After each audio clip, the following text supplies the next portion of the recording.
오늘 우리에게 주신 하나님의 말씀은 신명기 구약성경 신명기 11장 26절로 32절 말씀을 제가 받들어 읽겠습니다. 구약성경 280면에 기록되어 있습니다. 봉독합니다.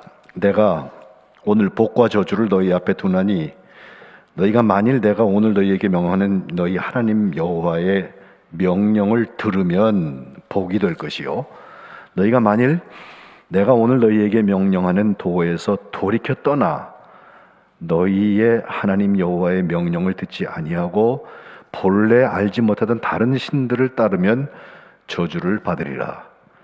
네 하나님 여호와께서 네가 가서 차지할 땅으로 너를 인도하여 들이실 때에 너는 그리심산에서 축복을 선포하고 에발산에서 저주를 선포하라.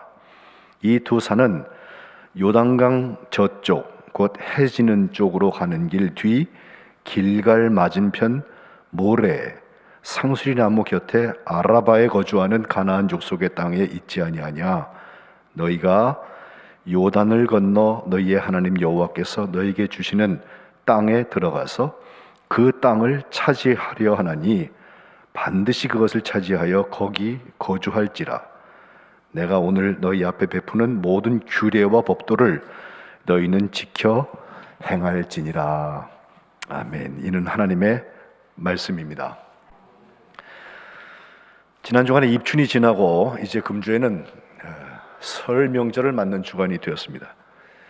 코로나19로 제약이 많이 있지만 우리가 온라인으로 먼저 인사를 드릴 수 있겠습니다. 옆에 계신 분들하고 한번 아직 경자년이지만 신축년을 맞으면서 인사를 한번 해볼까요? 밝아오는 신축년에 같이 이렇게 인사하시죠. 거룩한 백성을 오롯이 살아내기를 축복합니다. 시작. 거룩한 백성을 오롯이 살아내기를 축복합니다. 고맙습니다. 사실 명절에 어른들 찾아뵙고 세배도 드리고 또 덕담을 듣고 또 어린아이들은 뭐 이때가 대목이잖아요. 세뱃돈도 받고 참 좋은 전통 중에 하나인데 올해는 예년처럼 그렇게 많이 사람들이 오가면서 이런 만남을 하지 못하는 것이 사실이고, 그런 점에서 가족 중심으로 또 소규모로 우리가 사람을 만날 때에도 오히려 덕담 대신에 축복할 수 있는 진심을 담아서 많은 사람들이 한 상 차려 먹고 그냥 와글바글한 게 아니라 몇몇 없으니까 더욱더 눈을 맞추면서 축복할 수 있는 그런 시간이 되었으면 참 좋겠다 생각을 해요. 지난 주일에 거룩한 백성의 축복에 대한 말씀을 우리가 함께 나누었는데, 민수기에 나오는 제사장 레위 지파의 아론의 축복을 우리가 보았죠. 아론의 축복이 참 독특해요. 세상적인 어떤 성공을 유지하기를 바라는 게 아니고 세 가지 소원이 있었는데 주보에 여러분 요약이 되어 있습니다만은 하나님께서 널 지켜주시는 게 축복이다. 또 하나님께서 은혜를 주시고 하나님께서 평강을 주시는 것이 그게 축복이다 라고 이야기하고 있으면서, 이 은혜와 평강은 신약 성경에 늘 나오잖아요. 그것은 하나님의 얼굴하고 관계가 된다. 하나님이 얼굴을 너한테 드리게 되시고 너한테 너를 바라보고 계시다고 하는 거, 그게 이미 우리에게 축복이다. 이런 복된 축복 선언을 하고 있어요. 우리도 이것을 같이 축복해도 괜찮아요. 목사님이나 제사장만 하는 게 아니라 예배 형식으로 하는 것이 아니라 우리가 설 같은 때에도 하나님께서 너를 축복해 주시길 내가 진짜 소원한다. 하나님께서 너를 지켜주셔야지. 하나님께서 너에게 은혜를 주셔야지. 하나님께서 너에게 평강을 주셔야지. 이런 인사들은 정말 좋은 세뱃돈과 비교할 수 없는 축복이라고 저는 생각합니다. 그런데 이 축복이 혼자 가는 게 아니라 양날과 같아서 그 한편에는 축복 뒤에 저주의 모습이 있는 것을 우리는 잘 알고 있습니다. 근데 자꾸 잊어먹습니다. 그래서 오늘은 그리심산과 에발산에 대한 이야기를 함께 나누면서 에발의 모습이 있으면 빨리 버리고 그리심산의 모습으로 자꾸 옮겨가자는 의미에서 정말 축복된 한 해를 시작할 수 있으면 좋겠다는 그런 마음으로 오늘 본문을 택해서 같이 읽습니다. 오늘 본문 29절에 보면 내 하나님 여호와께서 네가 가서 차지할 땅으로 너를 인도하여 들이실 때에 너는 그리심산에서 축복을 선포하고 에발산에서 저주를 선포하라 그랬습니다. 그리심산에서는 축복이고 에발산에서는 저주라 그랬는데, 예루살렘에서부터 북쪽으로 한 50km, 49km라고 합니다만은 한 50km쯤 가면 거기 산 두 개가 큰 게 나오는데, 남쪽에 있는 산이 그리심산이고 북쪽에 있는 산이 에발산이에요. 그런데 남쪽에 있는 그리심산은 880m 해발, 그 정도 높이가 되고, 북쪽에 있는 그리심산은 그보다 60m가 높아서 940m 정도 높이가 된다고 그래요. 키가 조금 더 그리심산이 커서 그 지역에 있는 봉우리 중에서는 그리심산이 가장 높습니다. 뚝 보이는 산인데, 그 두 봉우리가 보이는 그것을 보고서 한쪽, 남쪽에서는 축복을 선언하고 북쪽에서는 저주를 선포해라 이렇게 말씀하고 계세요. 학자에 따라서는 북쪽에 있는 그 에발산은 가보면 민둥산이고 석회암으로 되어 있어서 동굴도 많고 거기는 무덤도 많기 때문에 저주받은 산이다. 키가 더 크면 해도 더 많이 받을 수 있을 텐데 거기는 별로 식물들이 잘 되지 않는다는 비교를 하면서, 남쪽에 있는 에발산은 60m밖에 차이가 나지 않는 높이인데 거기는 오히려 풀이 많더라, 이런 얘기를 하는 분들도 계신데, 사실 그 그리심과 에발에 담겨 있는 이야기는 그 사이에 있는 한 작은 지명에서 나오는데, 그 지명이 세겜입니다. 세겜, 쉐켐이라고 하는 것은 언덕 혹은 산등성이라고 하는 뜻을 가지고 있는데, 아랍 사람들은 그것을 니블루스라는 지명으로 지금 부르고 있는데, 거기가 이스라엘이 들어가기 전에 가나안 7족속 중에서 가나안족이 살던 곳이고, 지금 신명기의 말씀대로 여호수아를 중심으로 들어가고 나면 나중에 거기에 므낫세 지파한테 세겜 중심의 땅을 분배해 줄 곳이 되는 곳입니다. 여기가 왜 중요하냐? 창세기 12장에 가면은 아브라함이 아니라 아브람이었죠. 갈대우르를 떠나서 하란을 거쳐서 거기 가나안 땅을 향하여서 가게 되는데, 가나안을 목적지로 하고 간 게 아니라 하나님께서 지시하는 곳으로 계속해서 간 거예요. 그렇게 해서 세겜 가나안 땅에 제일 먼저 도착했을 때 창세기 12장 6절에 보면 세겜 땅 모래 상수리 나무에 이르니 그때 가나안 사람이 그 땅에 거주했다는 말씀이 나와요.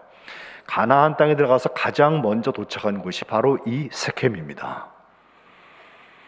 거기서 12장 7절에 창세기, 하나님께서 아브라함한테 나타나셔서 하시는 말씀이에요. 내가 이 땅을 내 자손한테 줄 거다, 이렇게 말씀하시고, 아브라함은 나에게 하나님께서 추현 나타나셨다는 것 때문에 하나님께 그곳에서 제단을 쌓았다, 예배했다고 되어 있습니다.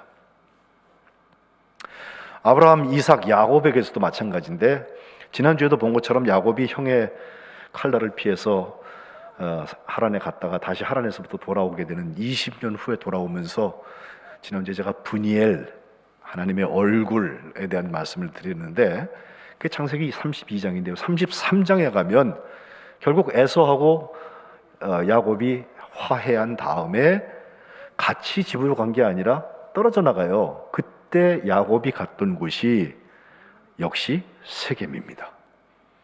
그래서 33장 18절에 보면 가나안 땅 세겜 성읍에 이르러서 그 성읍 앞에 장막을 치고, 또 거기에 20절에 제단을 쌓고 그 이름을 엘로헤 이스라엘이라고 불렀다는 기사가 나옵니다.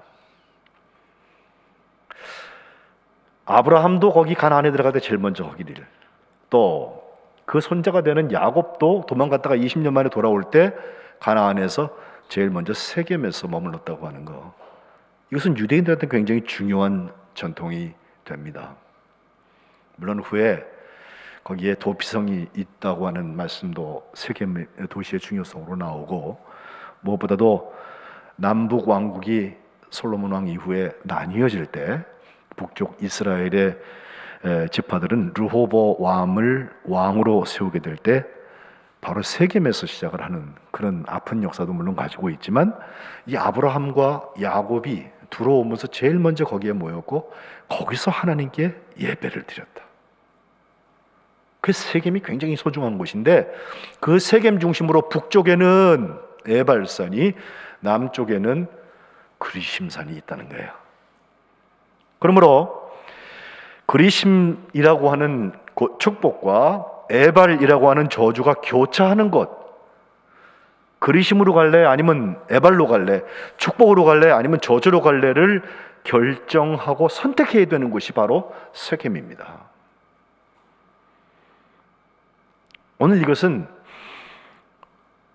우리가 올해 성민, 거룩한 백성, 이것을 살기 위하여서 하나님의 구별과 하나님의 선택과 하나님의 온전함, 이 세 가지를 함께 생각하는 중에 대단히 중요한 힌트를 주고 있어요. 제일 먼저 구별입니다. 우리의 구별은 언제 나타납니까? 우리가 딱 보면 천사표로 확 변해 있습니까? 세상 사람들하고 저는 조금 느껴요. 저분이 예수 믿기 전과 예수 믿은 후에 사람이 참 많이 달라졌다, 이런 걸 느끼는데 세상 사람들은 못 느껴요. 오히려 괜히 딴지 걸고 싶어가지고서 예수 믿는 사람들한테 대해서 좋지 않은 선입견을 가지고 지금 대하는 것이 사회의 풍조예요. 그런데 진짜 우리가 구별되는 것, 세상으로부터 구별되고 하나님을 향해서 구별되는 그 증거는 하나님의 말씀을 우리가 지켜서 행하는 데서 나옵니다. 하나님은 하나님의 말씀을 지켜 행하는 사람을 지켜 보호하십니다. 신명기 11장 32절 오늘 본문에 내가 오늘 너희 앞에 베푸는 모든 규례와 법도를 너희는 지켜서 행할지니라 말씀하고 계세요. 이것은 올해 우리가 계속해서 묵상하고 있는 신명기 7장 6절에 너는 여호와 내 하나님의 성민이라, 거룩한 백성이라 우리의 이름을 주신 그때부터 시작해서 하나님은 9절과 10절에 가보면 둘로 나누세요. 하나님을 사랑하는 사람, 하나님의 계명을 지키려는 그 사람을 사랑하시고 언약을 이행하시고 인애를 베푸신다고 되어 있고, 10절에는 하나님을 반대로 미워하는 사람, 그 사람을 보응하셔서 멸하신다라고 되어 있습니다. 그리고서 11절에 보면 결론입니다. 그런즉 너는 오늘 내가 네게 명하는 명령과 규례와 법도를 지켜 행할지니라. 이건 명령입니다. 그 명령에 따라서 하나님을 사랑하는 그리심이 있고 하나님을 미워하는 에발이 있다는 것입니다. 신명기 7장 계속되는 말씀도 12절 이후에 보면 너희가 이 모든 법도를 듣고 지켜서 행하면 하나님께서 약속을 지키시고 인애를 베푸시고 사랑해 주시고 너를 복을 주셔서 번성하게 하신다. 굉장한 번성의 이야기와 축복의 이야기들이 여기 쭉 나오는데 15절에 가면 모든 질병을 내게서 멀리 하셔서 애굽의 악질 그런 거 걸리지 않게 하시고 오히려 너를 미워하는 모든 자에게 그 악질을 걸리게 하신다는 말까지 나와요.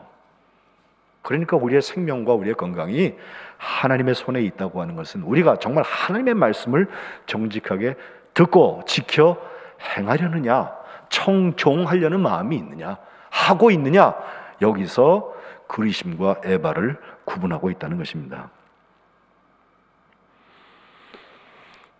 7장에 이어서 신명기 8장에 가보면 이 흐름을 한번 쭉 보세요. 너희가 이제 아름다운 땅, 젖과 꿀이 흐르는 땅 가나안에 들어가게 될 텐데 그 땅을 차지한 다음에도 여호와 하나님을 잊어버리지 말아라. 8장 18절에는 내 하나님 여호와를 기억해라. 그가 네게 재물 얻을 능력도 주셨고 이것은 하나님께서 우리 조상들에게 하셨던 그 언약을 이루려고 하시는 거다라고 말하면서 정말 하나님의 말씀을 붙들고 지켜 행하는 것이 얼마나 소중한 일인지 모세가 다음 세대들한테 얘기하고 있어요. 그런데 계속되는 말씀을 보면 드디어 에발의 저주의 이야기가 내용으로 하고 있는 불순종하는 자에게 하나님께서 진노하신다는 말씀이 나오기 시작을 하는데 8장 19절부터 보면요, 내가 만일 내 하나님 여호와를 잊어버려 또 다른 신들을 따라서 그들을 섬기고 그들에게 절하면 내가 증거한다. 너희가 반드시 멸망한다. 20절 여호와께서 너희 앞에서 멸망시키신 그 민족들과 똑같이 너희도 멸망할 텐데 이는 너희가 너희 하나님 여호와의 소리를 청종하지 아니함이니라고 말씀하고 계세요. 그리고는 9장에 가면 백성들이 불순종했던 이야기들을 여러 예를 들고 있어요. 그 중에 제일 아팠던 것은 모세가 40일 동안 금식하면서 하나님을 만나서 거기서 하나님께서 돌판에 쓰시는 10개의 계명, 그 돌판 두 짝을 받고 내려왔을 때 그가 보았던 장면이죠. 밑에서 금송아지 만들고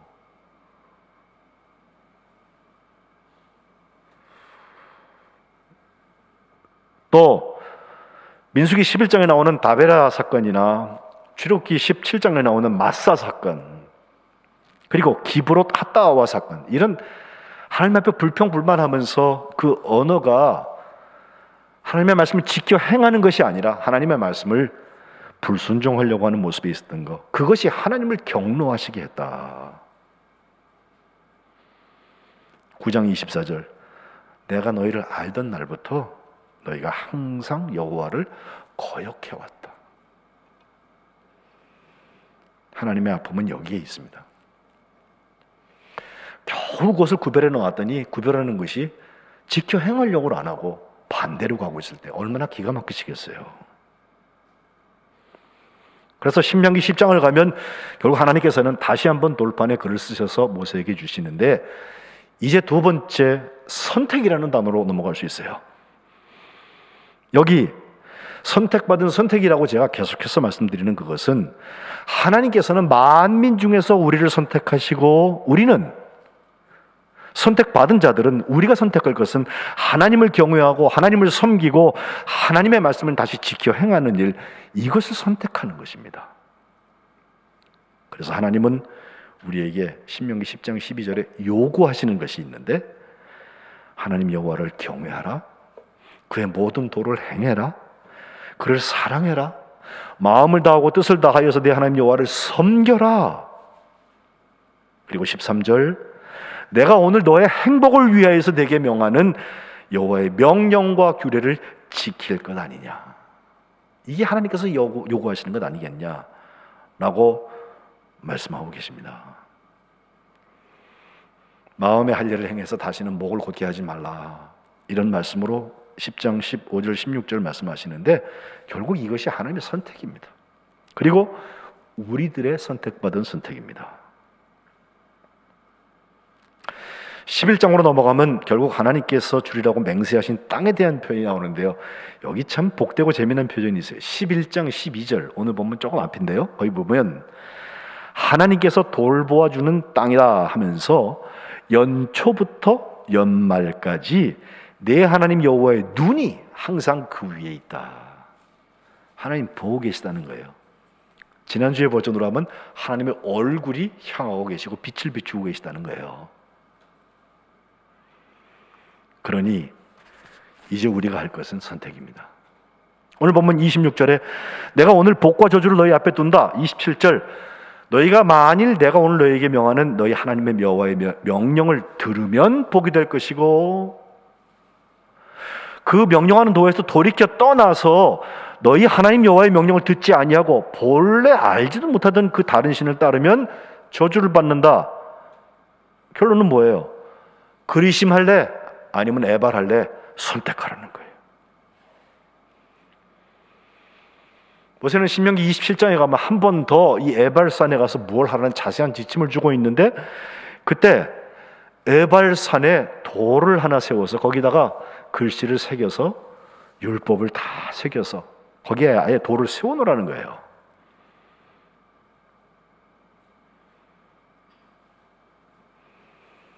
그리고 나서 그 다음 장인 28장에 가면 우리가 잘 아는 보글 그 찌개 끓는 소리가 거기에 나와요. 정말 받은 복을 세워보아라 라고 하는 말씀이 바로 여기 나오죠. 역시 하나님의 명령을 지켜 행하는 사람, 하나님께서 세계 모든 민족 위에 뛰어나게 하신다. 성읍에서도 복을 받고 들에서도 복을 받을 것이며 내 몸의 자녀와 내 토지의 소산과 내 짐승의 새끼와 소와 양의 새끼가 복을 받을 것이며 내 광주리와 떡반죽 그릇이 복을 받을 것이며 내가 들어와도 복을 받고 나가도 복을 받을 것이라. 적군들이 한 길로 너를 치러 들어왔다가 7길로 도망갈 거다.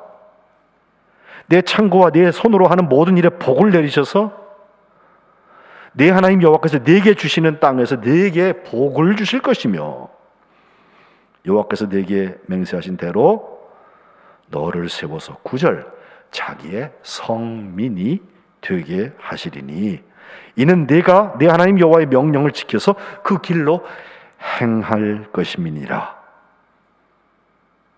등등 복을 하면서 하나님께서 복을 주신 얘기가 신명기 28장에 나와요. 근데 이게요 28장은 정말 조심스럽게 잘 읽어야 돼요. 왜냐하면 28장이 68절로 되어 있는데 그 중에 14절까지는 복을 하고 참 그리심이에요. 근데 15절부터 68절까지 54절 동안은 더 이상 그리심이 아니라 에발이에요. 이렇게 하면 저주받는다, 이렇게 하면 저주받는다. 훨씬 더 많아요. 4배나 많아요, 숫자가.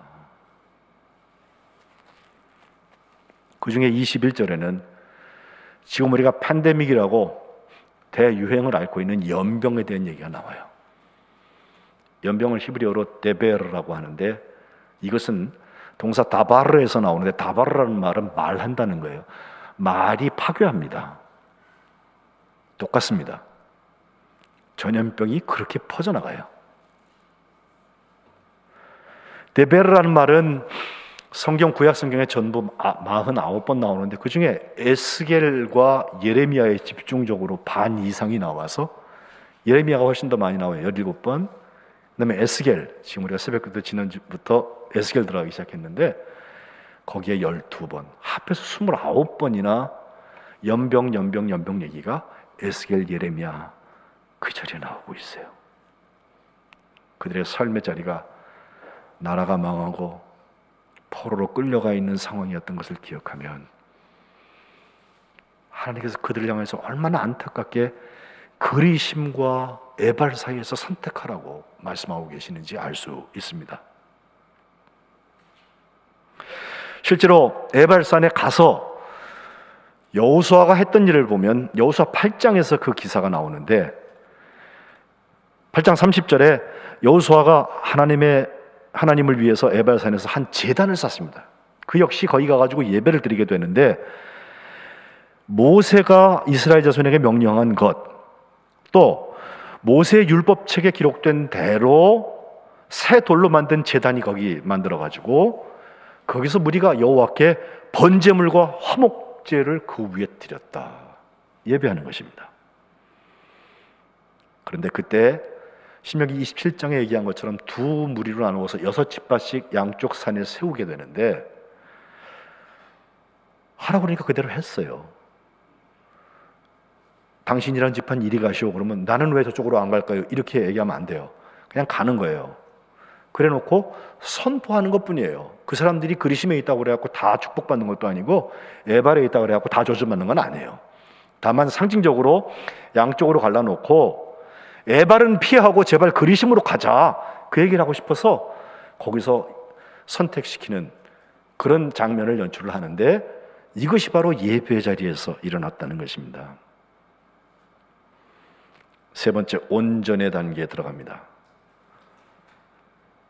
오늘 본문 32절에도 내가 오늘 너희 앞에 베푸는 모든 규례와 법도를 너희는 지켜 행하라. 모든이라고 하는 거 온전함입니다. 우리가 말씀을 대하는 태도, 예배하는 태도에 따라서 하나님 앞에 온전함을 살고 있는지 금방 알 수 있습니다. 집에서 가정 예배를 드릴 때에도요, 그 사람이 유체이탈되어 있고 그냥 몸만 와 있는 사람인지 아니면 온전함으로 영과 진리로 하나님을 만나고 있는지 금방 알 수 있어요. 우리도 알 거든 하나님이 모르시겠어요. 하나님의 말씀을 대할 때도 하나님의 말씀은 우리가 이리저리 골라서 내 입맛에 맞는 것만 보는 취사 선택의 대상이 아닙니다. 편식할 일이 아닙니다. 우리가 선택을 바로 했고 그리심 쪽을 향해서 가려고 하고 에발은 버리려고 하고 있다면 이제 온전히 나아가면 됩니다. 이 예배의 자리가 어떤 자리였는지 아십니까? 여호수아를 쭉 읽어보면요, 여리고 전쟁에서 하나님이 이기게 하셨잖아요. 그 난공불락의 요새를 돌멩이 하나 던지지 않고 이겼어요.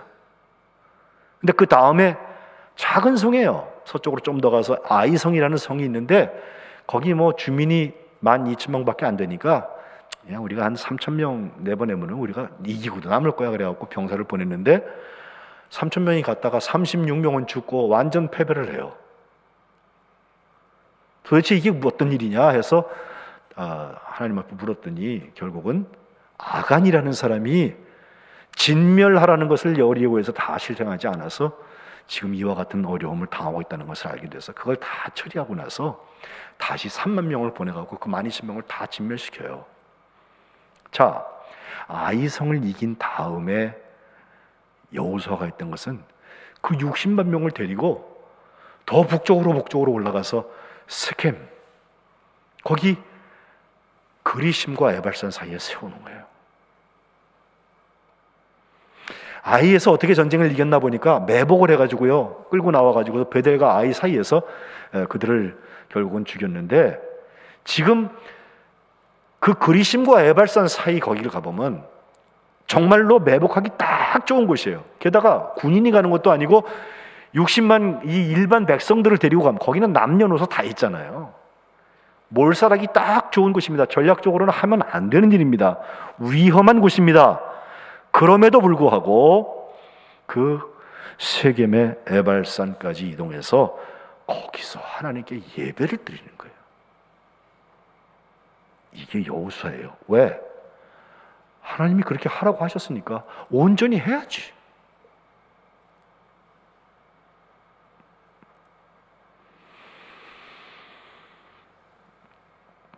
실제로 9장 2절에 가보면 거기 가나안 족속들 7족속이라고 말했는데 그들이 모여서 일심으로 여호수아와 이스라엘에 맞서 싸우려고 모의를 하고 있었습니다.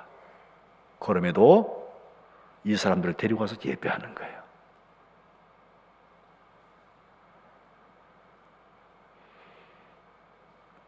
그런데 여호수아는 거기서 어떻게 했습니까? 32절, 모세가 기록한 율법을 이스라엘 자손의 목전에서 그 돌에 다 기록하고 온 이스라엘과 장로들과 관리들과 재판장들과 본토인뿐만 아니라 이방인들까지도 여호와의 언약궤를 맨 레위 사람 제사장을 앞에 세우고 교회 좌우에 서서 절반은 그리심산 앞에 절반은 에발산 앞에 세웁니다. 왜? 모세가 이스라엘 백성에게 축복하라고 명령한 대로 한 거예요. 33절에 기록되어 있어요. 명령한 대로 온전히. 신명기 27장에 그리심산에 세운 지파는 시므온, 레위, 유다, 이사갈, 요셉, 베냐민 지파고, 에발산에 세운 지파는 루벤, 갓, 아셀, 스불론, 단, 납달리 지파입니다. 양쪽에 세워놓고 여호수아는 율법에 기록된 대로 모든 것을, 축복과 저주하는 율법의 모든 말씀을 읽습니다. 낭독합니다.